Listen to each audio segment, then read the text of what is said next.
What's up, everybody? Welcome back to BT Willis Garage. Wanted to just make a quick video on garage doors.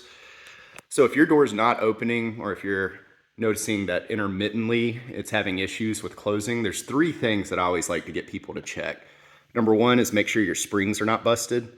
So if these springs are separated into two pieces, you definitely have an issue. This is a double garage door and this is a single.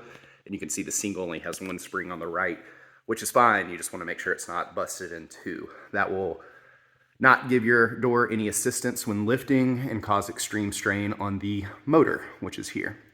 So that's the first thing to check. If that is the case, there are ways to replace it. I would recommend hiring a professional.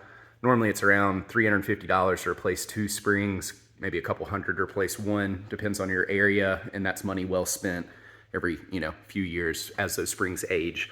You can spray garage door lube on those to keep them in better shape than they currently are, and at the same time you want to spray all your hinges and lube these up as well.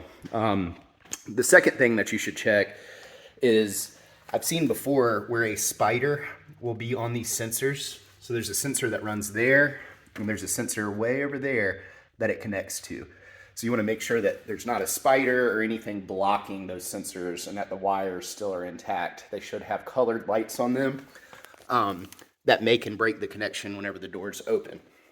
The third thing, and this is the most recent that I've experienced, let me get over here. My door would not go down and I had to manually put it down. Let me focus. And what I realized is that these two bolts on this arm, and it does have a little movement here, it's just kind of floating right there. But if those bolts get loose, then your door will not close. The safety mechanism will kick in because it realizes there's too much strain and too much movement to where it may hurt the motor. So maybe make sure that those bolts are tightened. And between those three things, look at your belt or your chain that goes to your motor and inspect that.